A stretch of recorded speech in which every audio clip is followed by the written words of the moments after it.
exhausted and frustrated. Long concealed injustices, particularly the shocking number of sexual abuses and cases of psychological manipulation, are coming to light and undermining the church's credibility. Christians are deeply divided among themselves.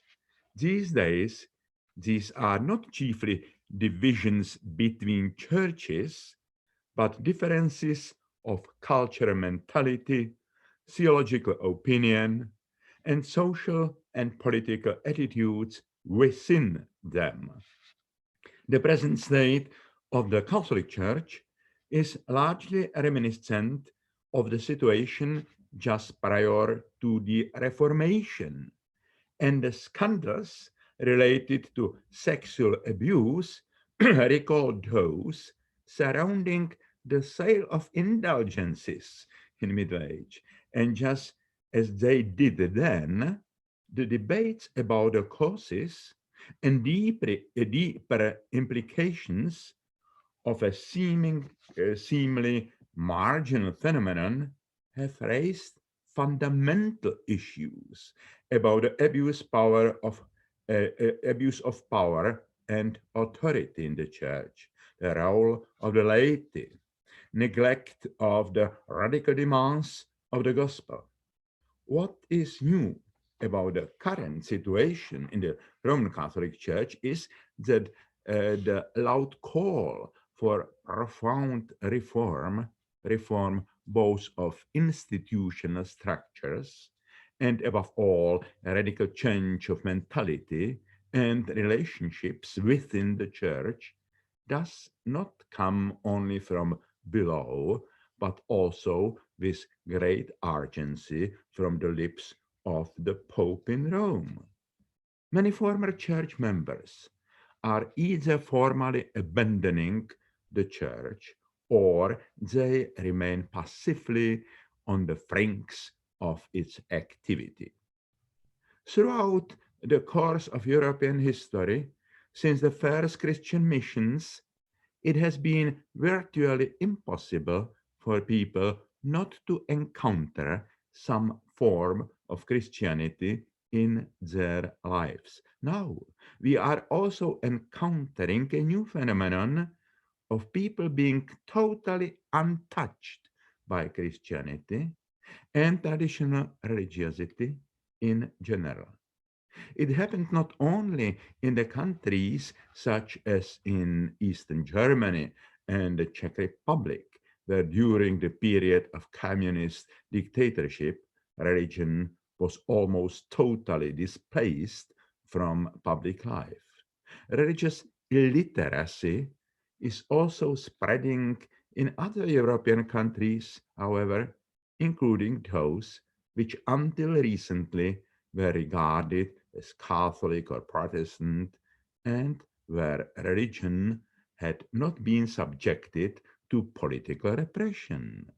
In some countries, many citizens encounter Christianity almost solely in the form of media reporting of scandals in the church.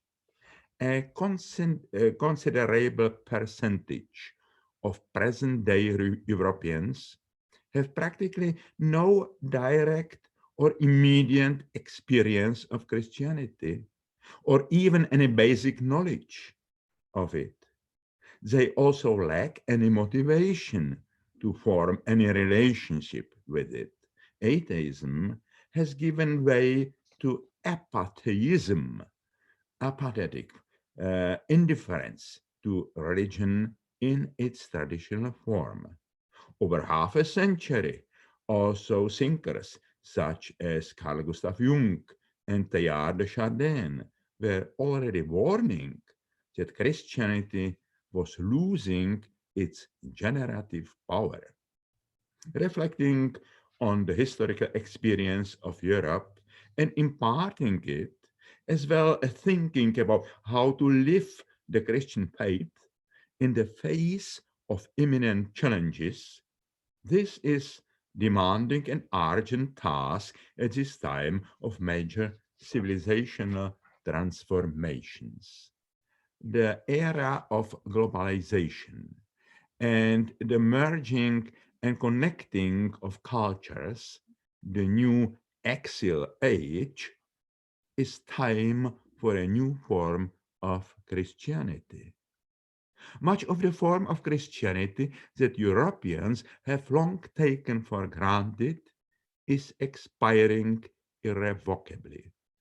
The theologians and pastors of today's church need the courage of St. Paul, who enabled early Christianity to enter the new and broader context of Hellenic and Roman civilization by declaring as outmoded or even harmful much of what the many Jewish Christians of those days, including the leading authorities among the apostles, regarded as essential features of their religious identity, particularly circumcision and other rules of law of Moses. St. Augustine created his theology of history when Rome was collapsing and Roman civilization was shaken by the migrant period and the clash of civilizations. Is in the present period a challenge for a new theology of contemporary history to emerge? Large and important local churches and many cultural versions of Christianity have expired on many occasions throughout history, and many could cease to exist even now. But a multicolored global Christianity is coming into existence. The duty of European theologians is to try to introduce reflection about Europe's Christian experience into that dynamic entity as it is being formed. What is it? What needs to be set aside? What needs to be abandoned? And conversely, what needs to be retained and developed? However, most people who abandon the traditional Christian churches or grow up untouched by traditional Christianity do not become atheists, nor do they remain indifferent to religion for the rest of their lives by any means. Social researches indicate that the number of dwellers is falling, and that includes both those who fully identify with the teaching and the praxis of the traditional religious institutions and those who have found a home in dogmatic atheism. But there is an increase uh, not only in the number of agnostics and apatheists, the indifferent, but also in the number of spiritual seekers. The future of Christianity in Europe will presumably depend most of all the capacity of Christians to address those seekers. But communication with them must abandon proselytism and an attitude of owning the truth. In our relationship with seekers, we should not try to force them into the existing institutional and mental boundaries of present day church Christianity. Rather, we should try to broaden these existing boundaries in our meetings with others.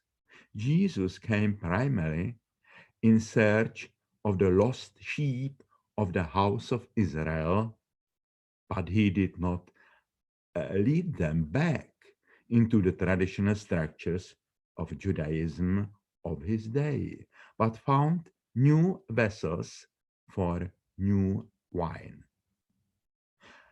Our main emphasis should be on the art of accompanying seekers in dialogue and mutual respect, in sharing spiritual experience and learning from each other. I repeat that it is necessary for us as Christians to rid ourselves of the mentality of having a monopoly on the truth. We must be seekers with seekers. Jesus alone has the right to say, I am the truth. We are not Jesus. We are people on a journey of following Jesus. It is not easy to describe the large body of seekers empirically and distinguish them from other groups. There are seekers to be found both among those who regard themselves as believers, for whom faith is more a journey than a legacy of the forefathers. And they often have a more flexible attitude to religious institutions. And among those who declare themselves to be non-believers, who often add that they don't have a religious faith, but they are spiritual persons. If we continue to go more deeply into the phenomenon of seekers, we will probably find it necessary to revise the traditional category of the sociology of religion. It would seem that the time has come to question the simple separation of people into believers and non-believers, theists and atheists, religious and secular. Many of our contemporaries could be described as simul fidelis et infidelis, as people in whose conscious and subconscious, as well as in their mindset and spontaneous reaction in everyday praxis, belief and non-belief blend into each other and coexist in a certain way. In a number of my books, I have dealt with a mature faith that is also capable of integrating doubts and embracing a certain truth of non-belief. Mature faith seeks to use critical reason to break the model of rigid form of religiosity without, however, allowing skepticism to corrode primal trust or sap the courage to enter the cloud of mystery. It honors the nobility of mystery and therefore rejects religious rationalism that transforms faith into ideology and closed dogmatic system. But it is also reject the other extreme, fideism, a blind, irrational leap into the realm of the unknown.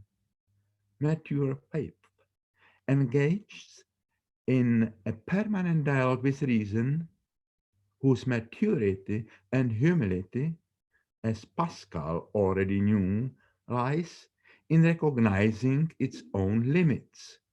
I wrote about a faith that is capable of eschatological patience, living with life's many open questions and paradoxes. I ponder on faith for adult people. Jesus' challenge to be like children is definitely no invitation to infantility and immaturity, just as the blessedness of the poor in spirit is not endorsement of stupidity. It is, however, a call for spontaneity and artlessness, openness to what is new, and ability to learn.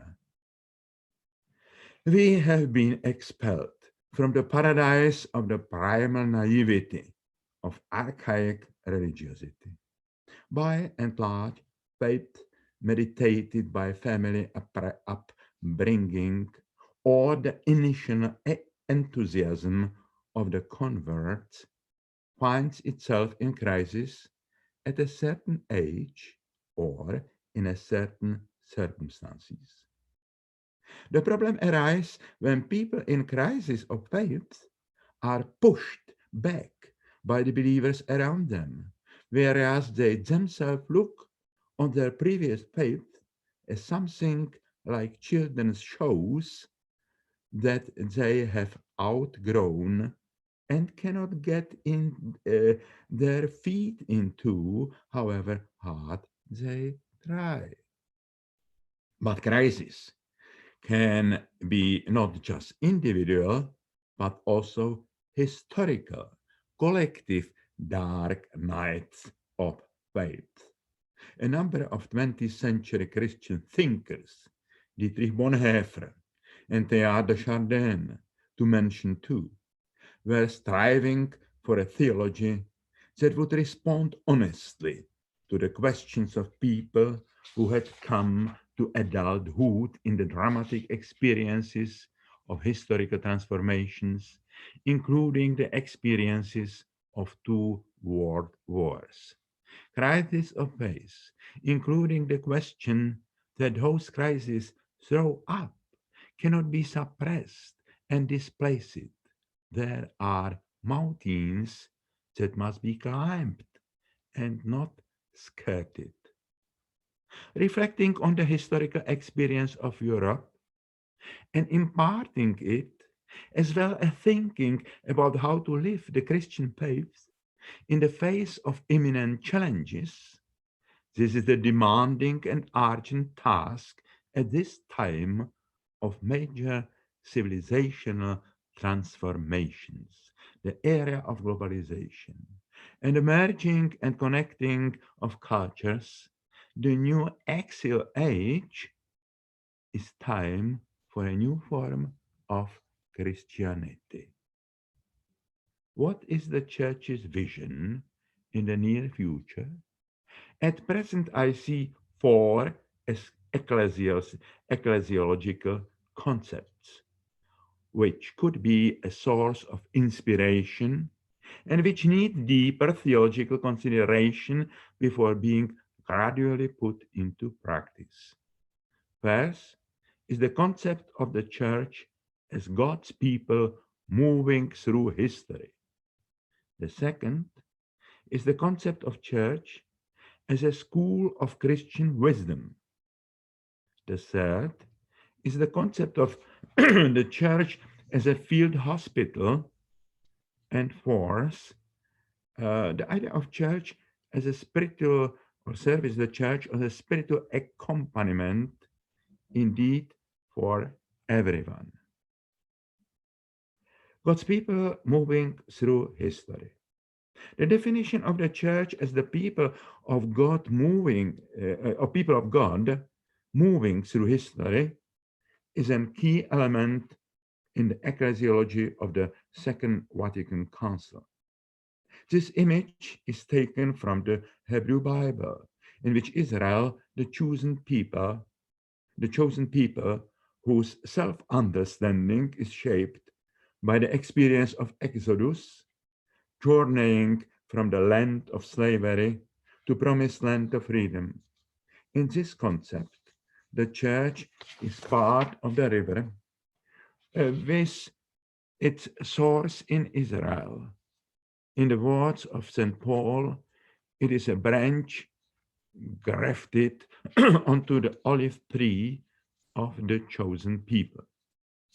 The image of the Church speaks implicitly, among other things, about the Church's fundamental relationship with Israel, without resorting to the dangerous model of substituting the Christian religion for the Jewish nation. The memory of Israel and of the Hebrew Bible is part of the Church's memory. Theologians like G.B. Metz and other authors of post-Auschwitz theology emphasize that the church must not be deaf or blind toward the continuing history of the Jews, including the tragedy of the Holocaust. The definition of the church as the people of God moving through history represents the church in movement, in a process of continued change. God shapes the church by means of history, revealing himself to it and teaching it through historical events. God happens in history. The concept of God from the point of view of parts of theology is quite compatible this particular concept of the church. The institutional aspect of the church and its theological knowledge, including its self-understanding, evolves in history. We cannot say with Goethe's Faust, "Stay a while, you are so beautiful," in respect of any historical moments and historical shape of the church and theology. Throughout its history, the church is on a journey, never arriving. The end point of its history is eschatological, the anticipated encounter with Christ. The marriage of the Lamb will happen only beyond the horizon of historical time. Likewise, the chief attributes of the church, unity, sanctity, Catholicity, and apostolicity, cannot be perfectly fulfilled in history. In their perfect form, they are the object of eschatological hope. The history of the church is a process of maturation, but not of indirectional progress. Within it, there is an intermingling of unity and diversity, concord with discord, sanctity with sin, Catholic university with narrow-minded and culture-limited Catholicism, fidelity to the apostolic tradition with a maze of heresies and apostasies. Church tradition distinguishes between three types of church. These are ecclesia militans, the earthly fighting church, the ecclesia patiens or penitens, the suffering church of the souls in purgatory, and the ecclesia triumphans, the victorious church of the saints in heaven. Failure to respect eschatological differences and to substitute the earthly church with the victorious and triumphant heavenly church give rise to triumphalism. Ecclesia militans, the earthly church, which is supposed to fight above all with its own temptations, weakness, and sins, including the temptation of triumphalism, then become a militant religion, fighting chiefly with others, with those who are different, as well as with troublesome elements in own ranks. Triumphalism is a characteristic disease of the church. Jesus called it leaven of the Pharisees, and Pope Francis has called it clericalism. The church as a school of Christian wisdom. Another vision of the church is a school of wisdom. We live in a time when public space is dominated neither by traditional religion nor by atheism, but rather by agnosticism, apatheism, indifference to religion, and religious illiteracy.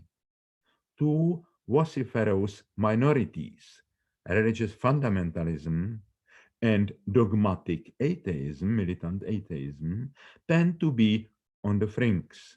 To a great extent, they are similar. They both share almost the same primitive notion of God, faith, and religion, the sole difference being that the first promote it and the second deny it. It is precisely now that there is an urgent need for Christian communities to be transformed into schools in accordance with the original idea of the medieval universities, inspired in their turn by the monastic culture of prayer combined with study. The universities arose as communities of teachers and pupils, communities of life, prayer, and teaching. Their principle was contemplata aliis tradere, to hand on to others only what we have meditated on. Likewise, in today's church communities, parishes, monastic orders, and church movements, theology should once more be combined with spirituality, theological study and preaching with the cultivation of spiritual life. The great 20th century theologian Hans Urs von Balthasar maintained that the greatest tragedy in the Christian history was the schism between theological knowledge and spiritual life in the High Middle Ages, when theology moved out of the monasteries into the universities and became a scholarly discipline. What should be today the main subject of study and prayer, and also disputation, because in the medieval universities, the conviction prevailed that the path to truth lay through free debate according to the rules of logic. I am convinced that it should be the very core of Christianity, the three divine virtues, faith, hope, and love. It is necessary today to distinguish between faith and religious conviction, between hope and optimism, between love and mere emotion. Education for a considered and mature faith has a therapeutic aspect in addition to its intellectual and moral aspects. It can help, among other things, to overcome the temptation of infantile and deviant religiosity, as well as fundamentalism and religious fanaticism. Entrenched position and intolerance are alien to a faith that emerges from consideration and meditation. All the great religious traditions are schools of a kind. They offer various methods for overcoming human selfishness and refining human instincts, particularly human aggressivity, as well as seeking rules for just and peaceful coexistence among people and human groups. The church as a field hospital. This brings us to the third model of the church. The Pope Francis has often propounded the church as a field hospital. The Pope has in mind the ideal of a church that doesn't remain within the ramparts of its own certainties in splendid isolation from the outside world, but which unselfishly and boldly goes out in search of the physically, mentally, and spiritually wounded and seeks to bind and heal wounds. I am convinced that this metaphor invites further reflection. The church should be like a top quality hospital with good diagnostics, prevention, therapy, and rehabilitation. It should keep its sights on the suffering of individuals, but also on the collective diseases of today's societies and civilizations. For too long, the Church idly moralized. It is now faced with the task of discovering and implementing the therapeutic potential of faith. The diagnostic mission should implement a discipline that I have dubbed chirology, the art of reading the signs of the times, theological hermeneutics of events in society and culture. It should pay particular attention to crisis moments and paradigm shifts. It should perceive them as a part of divine pedagogics, as an opportune time for deeper reflection on faith and renewal of practical faith. To a certain extent, chirology is development of the method of spiritual discernment, which is an important component of the spirituality of Saint Ignatius and his pupils. It is the use of these methods to assess the present state of the world and our task within it. The role of prevention is akin to what is sometimes termed pre-evangelization, care for the cultural and moral soil into which the seed of faith may be planted and take root. In answer to the question why sometimes and in some places faith is vibrant, while elsewhere it doesn't bring forth good fruit, Jesus told the parable of the sower. The seed of faith needs a favorable ecosystem. It is very important where it falls. The good, or on the contrary, stony and thorny soil can be interpreted both as individual human hearts and as various cultural and social environments. Efforts in favor of human rights, social justice, or care for a stable family life can be regarded as pre-evangelization, or rather the civil aspect of Christians' pastoral responsibility for the world and society. It is a matter of preventing society's spiritual and moral illnesses and creating an immune system and healthy climate for the healthy development of the human person and society, integral ecology. It is quite evident that the Church cannot claim a monopoly of healing the world and must work in solidarity with many secular institutions and initiatives. If the Church is to be a field hospital, then it must develop and implement the therapeutic potential of faith in difficult conditions. In our times, we again have much experience with the destructive and pathological form of religion, including terror and genocide justified by religion.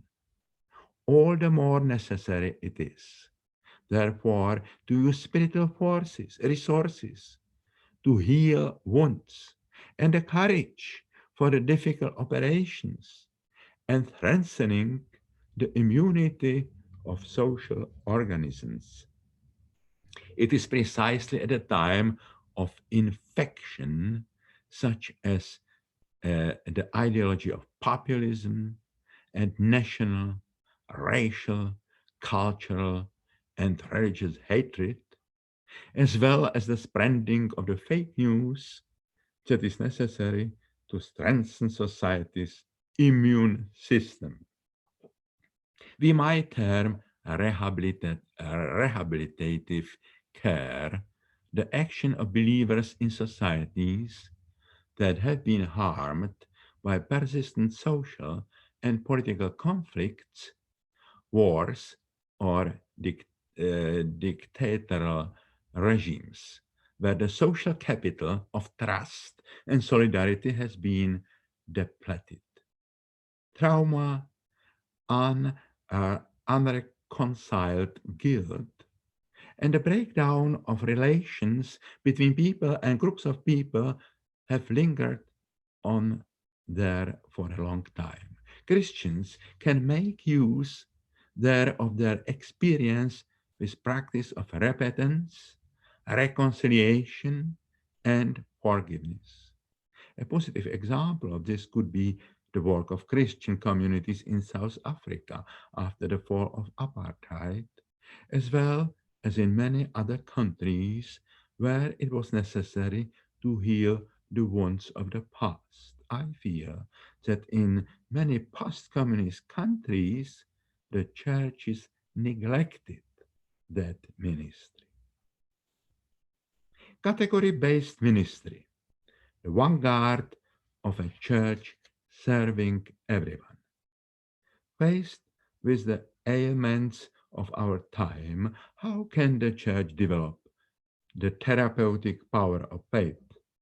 I believe that category-based ministry is a kind of vanguard of such ministry by the church.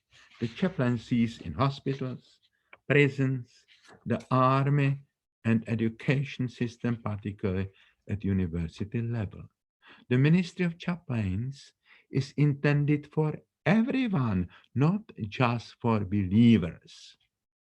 Nor is it a sacramental ministry or mission in the sense of converting non-believers and winning new members of the church. No. For that matter, is the application of the work of psychologists and social workers. It is spiritual ministry, spiritual accompaniment of people, particularly in difficult life situation. And we are all now in a difficult life situation. Spiritual ministry is based on the assumption that the spiritual sphere is an anthropological constant, that is a fundamental attribute of human beings and helps shape their humanity.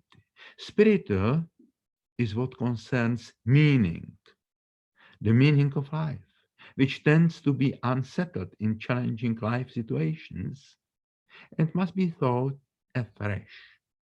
Asking for meaning explicitly, but more frequently, implicitly, contained in all human decision making and action, is what makes human being human.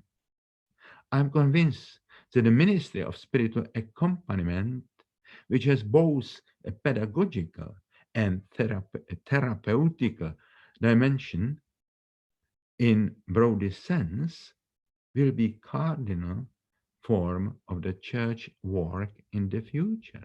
It will probably be needed more than the two activities in which the church has been engaged heretofore, namely typical ministry at parish level and typical missionary activity.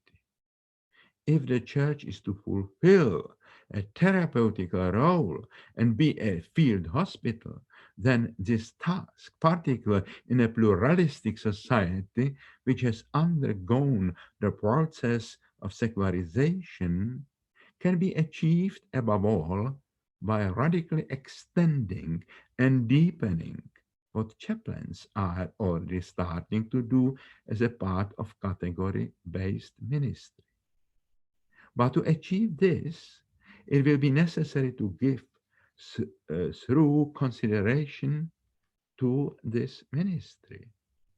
The royal road to spiritual accompaniment, its alpha and omega, is cultivating a contemplative approach to the world and one's own life. Spiritual accompaniers cannot give real help to anyone unless they learn to practice inner contemplation.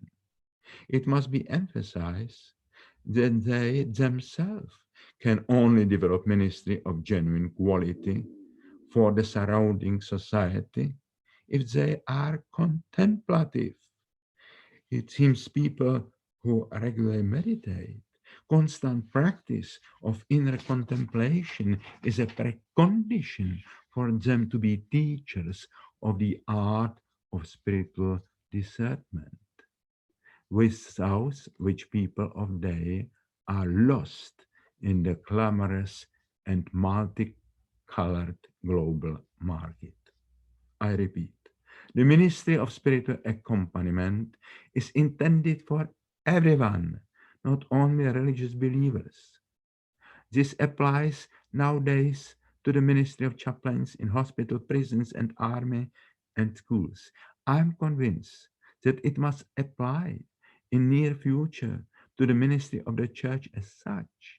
If the church is to be a church and not an inward-looking sect, it must undergo a radical change in self-perception and its perception of its ministry to God in this world.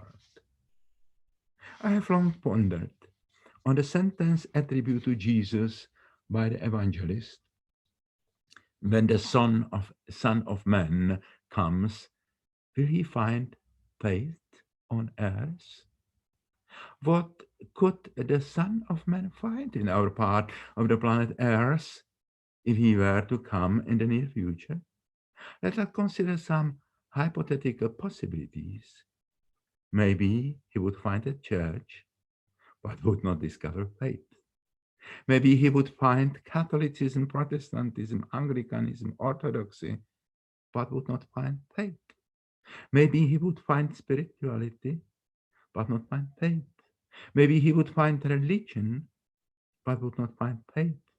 Maybe he would find a religion, but it would not be Christian religion. Maybe he would find faith, but it would not be Christian faith. What constitutes the identity of Christian faith? What constitutes its Christianities?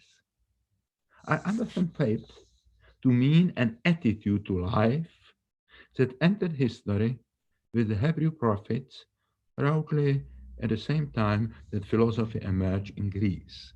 Faith opens up a specific understanding of time, history, the world, God, and man. In history, faith undergoes numerous transformations, recontextualizations, and reinterpretations. Reflections on an expression of faith, which cannot be separated from faith itself, are transformed in the historical and cultural context changes. On the other hand, faith helps create history and culture. Faith, which entered history with the Hebrew prophets, is not a religious belief, conviction. In faith, one perceives oneself, excuse me, uh,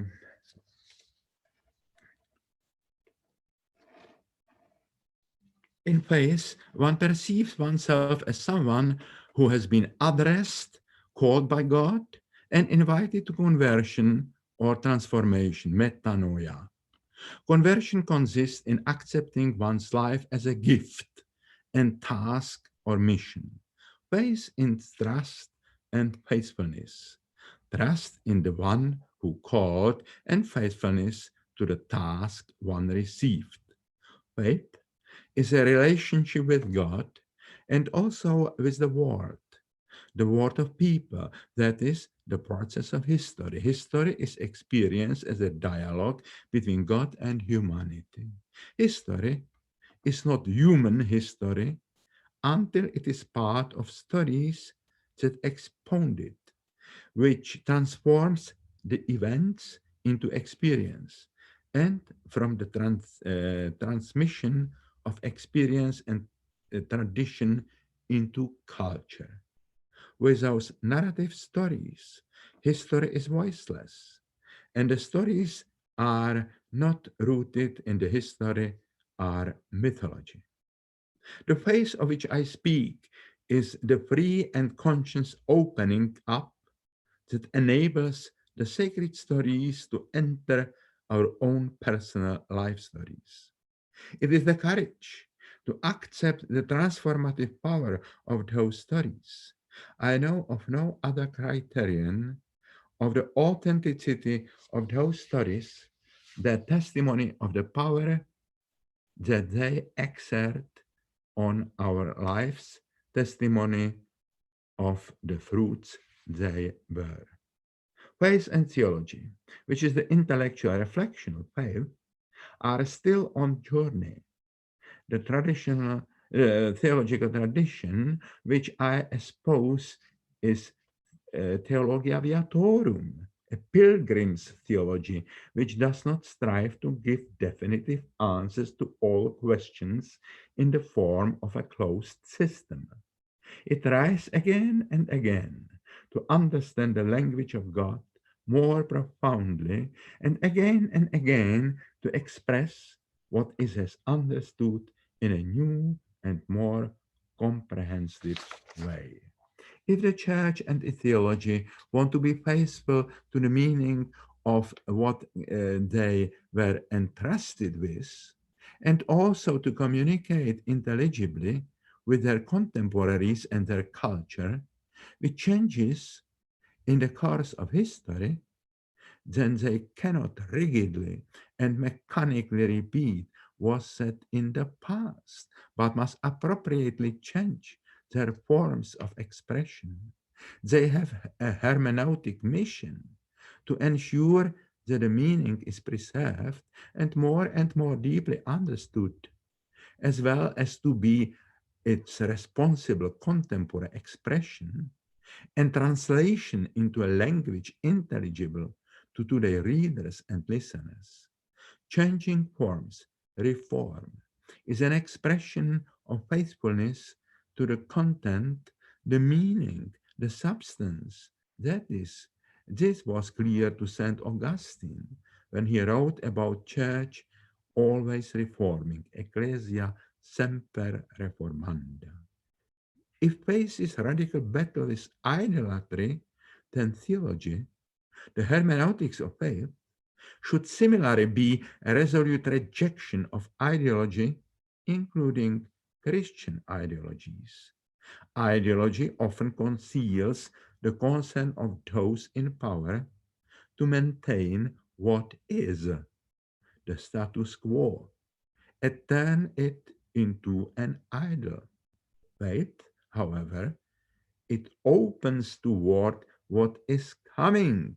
It has the character of eschatological hope. It follows in the steps of the father of the faith, Abraham, who heard the call to set out on a journey without knowing where he was bound. After much searching, I have arrived at following four Christianity, uh, Christianity's criteria of faith. First, Christianity is a religion of incarnation, an incarnated religion. Christian faith is incarnated, particularly in cultures.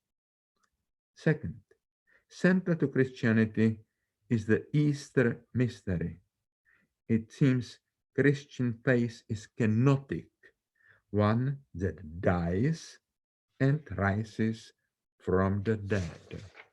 Third, an intrinsic feature of Jesus' preaching is solidarity with the poor and marginalized. It seems Christian faith is one that prioritizes those who are on the frinks. Fourth, at the very heart of Jesus' good news, gospel, is the challenge to transform one's life, metanoia. So, faith is Christian insofar as it starts a journey from the surface of life, this world, to the depths to which we can give the name of God or the kingdom of God. These four attributes also imply principles for the faith community. The church is Christian insofar as it is incarnated in an authentic culture, insofar as it is kenotic, willing to give of itself to the point of self-emptying, and insofar as it is open to people on the frinks, including those on the frinks beyond the visible bounds of the church as an institution, and beyond the bounds of religion as a system of conviction and rituals. The church is truly a Christian church only insofar as it is a pilgrim community, communio viatorum, and a field hospital insofar as it is capable of accompanying seekers and touching the wounds. The church is Christ's church to the extent to which it sows the seed of God's kingdom in the world, and to the extent to which it already asserts the priorities of the kingdom of God and not of this world of power, wealth, and violence. The experience and expression of faith change in the course of time, both at individual and collective levels. One always believes with others, even unconsciously. One always follows tradition, a faith heritage, and its influence by a certain faith community. We are all pressed from the beginning into a specific tradition, culture, and language. But at the same time, we translate this heritage into our own life story, sometimes rather mechanically, and other times very freely and creatively. The way that faith evolves and matures in the lives of individuals and the history of the church is not unidirectional progress, a path from the simple to the more complex, from the more primitive to the superior.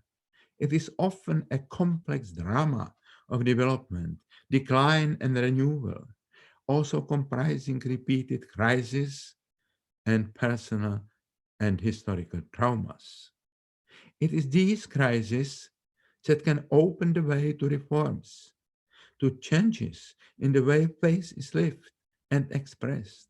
Evidence of the vital and profound faith is knowing how to come to terms with crises and transform them into opportunities, always deriving sometimes positive from them.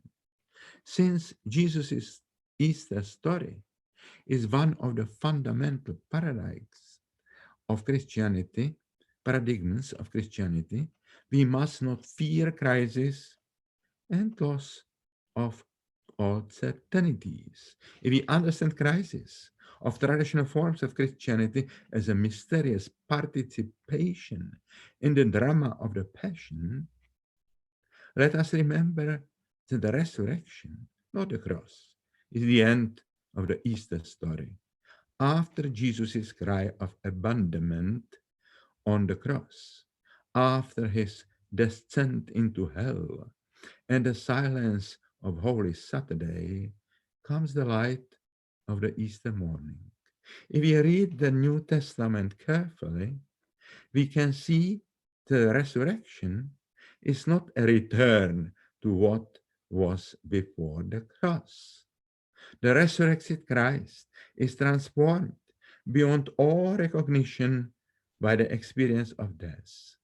If we want to use the Easter story as a metaphor for the history of Christianity, let us concede that after the crisis brought about by secularization, Christ must come to us also as a total stranger. In other words, it is possible that the future form of Christianity will be very different from the Christianity we have known so far. When the Son of Man comes, will he find faith on earth? Maybe he will. But a new form of Christian faith may be so different that at first we could be as the confused and full of doubt as Mary Magdalene or the disciples on the road to Emmaus, as the Thomas the Apostle or the Saul on the road to Damascus. Likewise, the future new phase of post-secular Christianity that is now coming into being throughout controversy and seeking will also still bear the wounds that Christianity suffered in the course of the history. But through wounds are we healed. I am convinced that from the wounds of our Christianity can spring the therapeutic power of faith for the world of today and tomorrow. Kerygma, the proclamation of the gospel to others, is indisputable ministry of the church to God and neighbor, but today it should also be preceded by silent search and patient expectation of Christ, who comes to us through the other, different, often as a stranger, converted and anonymously. Mystics and great teachers of the faith, let us recall John of the Cross, pointed to faith as a journey of transformation on which faith itself it's transformed. The journey of faith leads from its infantile forms to maturity via crisis, via the dark nights. I am convinced that what John of the Cross described as a part of the spiritual journey of individual believers also applies to the historical journey of the church, to the maturation of faith in historical transformations and crises. It is the confrontation with radical evil and the experience of humanity in the 20th and the 21st centuries, one on those profound collective dark nights. I am convinced that only the crucified faith, wounded by the pains of our world, taking on the cross of difficult questions of our time, and bearing the burdens of others in solidarity, can undergo the transformation, metanoia, becoming truly Christian faith, participation in the resurrection. He is no longer a human religious conviction, but Christ lives in it. Thank you very much.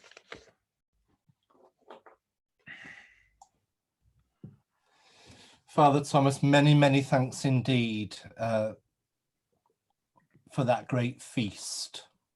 Thank you so very much indeed for all that you've just shared with us. And I was able to record it, so there we are. I know that people will want to ask you questions and points for clarification. But next week, of course, is Holy Week. And if Holy Week and Easter form the framework, really, of our Christian lives and discipleship, where we are today, what do you think we have to die to? And what do you think we have to come alive to? I cannot locate our situation in the Easter story, so that would be very helpful. I think that they are the wounds and suffering, which is the participation of the cross.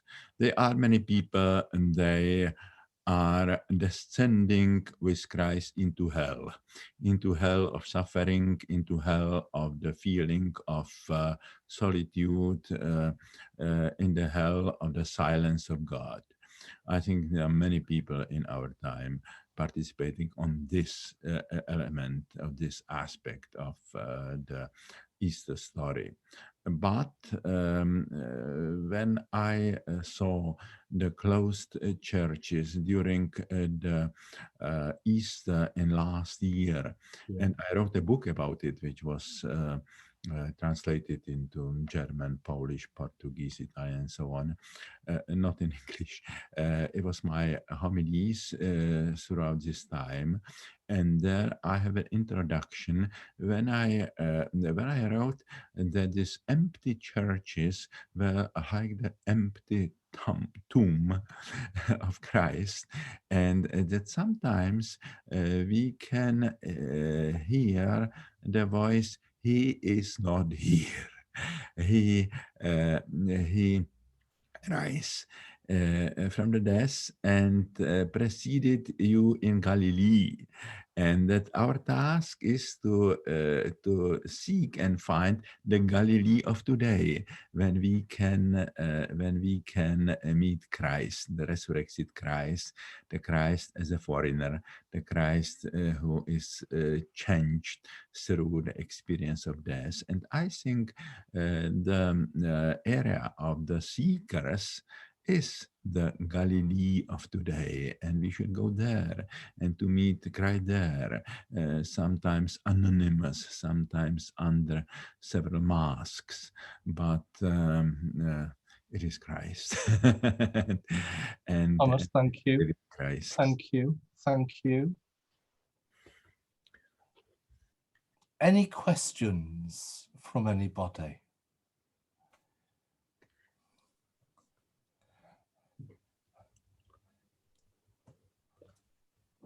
Could I ask one? Adrian. Yeah. We'll go to Anne and Nicholas, and then we'll come to you, Adrian.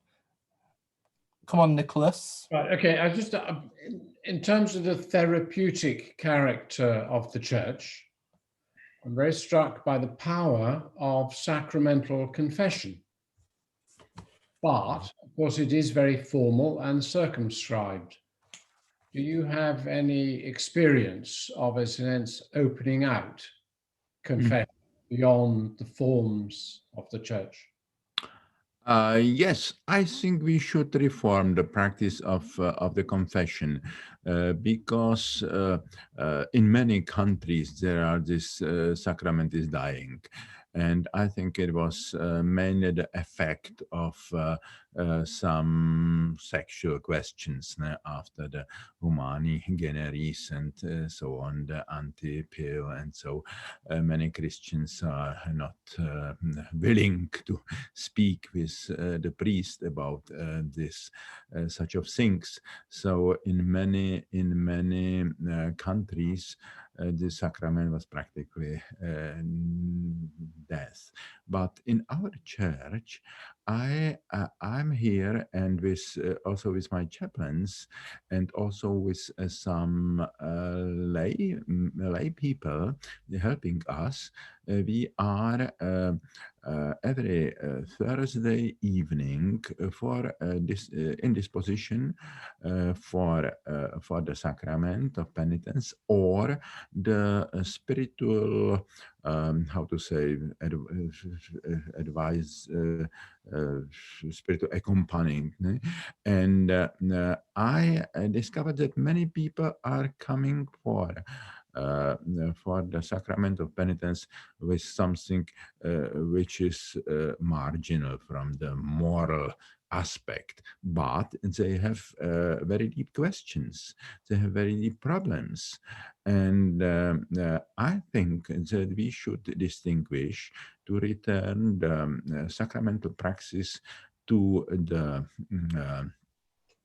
early history, when the sacramental praxis was especially for really heavy sins, but we must offer the spiritual accompanying. The people, they have the theological but also the therapeutical education, and they can speak with the people about their questions, their troubles in the spiritual life, some ethical questions, and yes, to pray with them and so on. It is not necessary, it must not necessarily be the ordained people.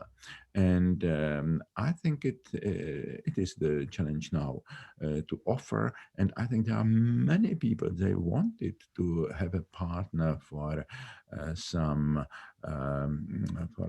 accompaniment in this spiritual, moral, and other questions, and that the church should develop this service. It was too much concentrated on the sacrament of penitence. It was so much put it in this category of sin, but now this category is a little bit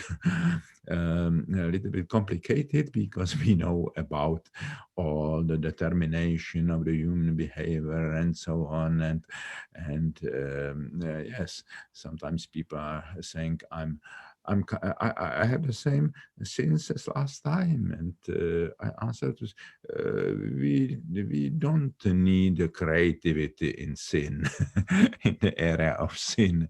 So I also repeat many the same things, because there are something which is the part of our personality, our weakness, which is not to be changed in the short time, and sometimes we must take our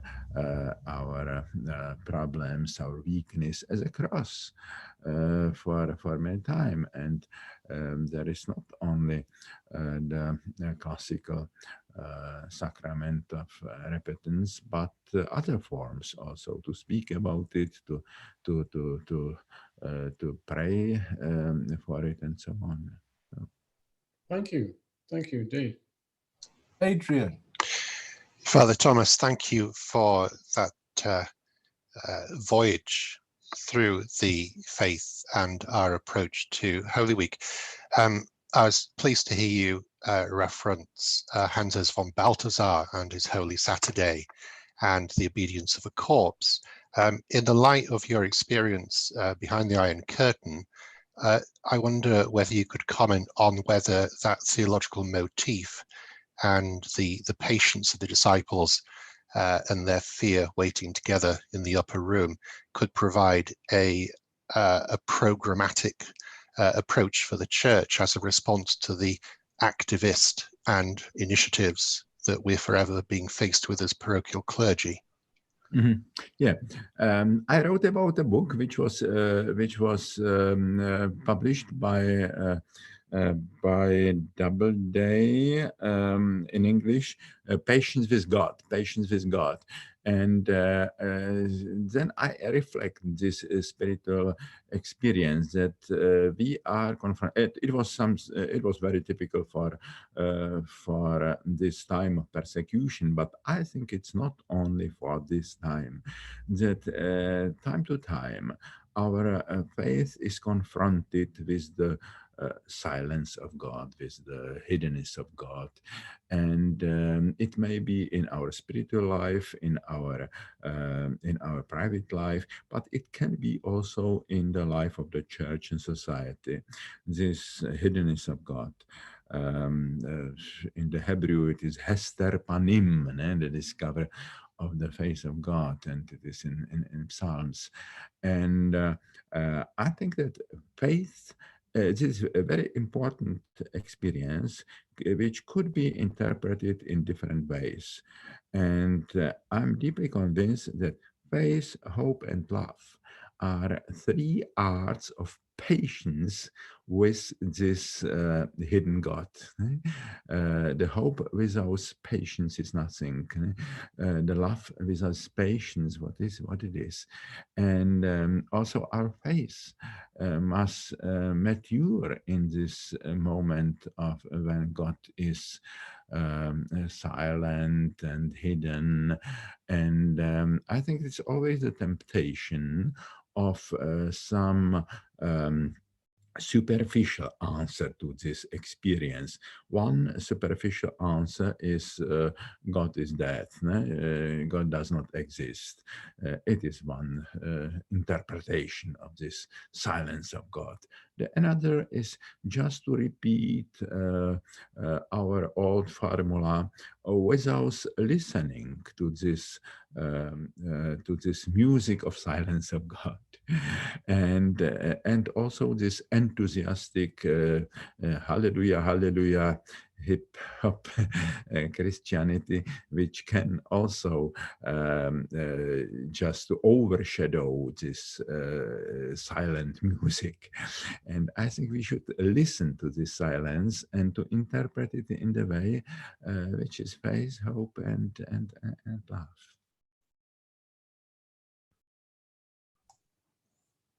Thank you very much. Anybody else?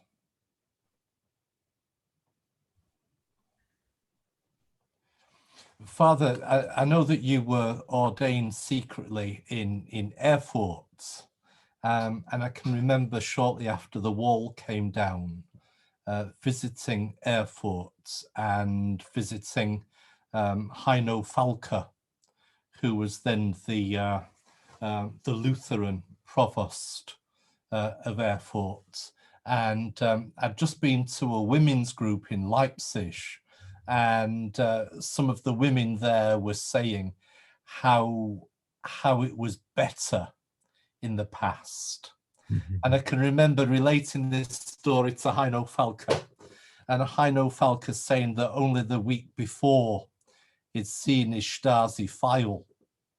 And there was no way in which you could say that it was better or easier in the past.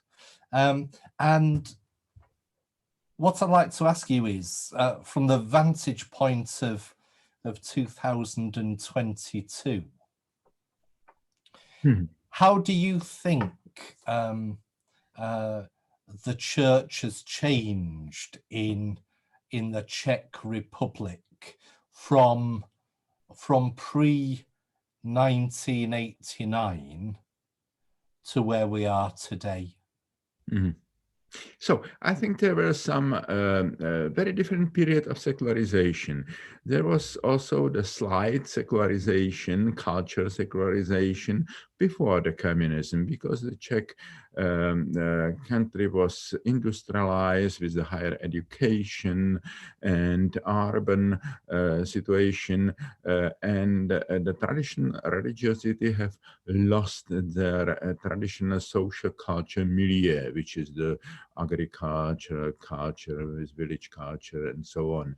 It was mainly in Slovakia or in Poland, but in our country, the traditional religiosity have lost this soil, this ecology, tradition. And so there was a relatively high soft secularization also between the First and Second World War. Then came the communists. They have chosen perhaps the Czechoslovakia, and especially the Czech part, as an experiment of the total atheization of the society, because there were some roots for this, and there were the tension between the national identity and the majority Catholic Church. It was just opposite to Poland, when this Catholic Church was the pillar of the national identity against the German Protestantism and the Russian Orthodoxy. So the communists used all the power to suppress the church. They have a little bit the politics divide and govern. So they supported a little bit some the small Protestant churches. They have a little bit more freedom, and they suppress the majority Catholic Church, also because it was connected with Rome and so dangerous. And but the Czechs have always a sympathy with the persecuted, and the authority of the church was increased in the society during this communist persecution. And especially in the 70s, after the Russian occupation in 68, and there was this underground church, and people in underground connected a little bit with the with some the Western theology, and also with the dissident, political dissent. And I was part of this group, which was cooperating with not only the underground church but also the underground seminars of philosophy and literature, and these people like Václav Havel and so on. And so after the fall of communism, was the church extremely popular, but it was a very short time of this revival. And then the situation was complicated again. So some people were afraid of this popularity of the church. It was especially during the first visit of John Paul II, just after the Velvet Revolution in 1999. So people said, oh, perhaps the church will be too much influential, and it is dangerous. And then also the church made great mistakes. So some people were not too prepared to live in freedom. Some people are, and it is in the whole post-communist world, many people are not used to live without an enemy. So they must discover a new enemy. When the old enemy, the communism, has failed, so oh, who is the new enemy? Oh, it is the Western liberalism and so on, and this is the new enemy.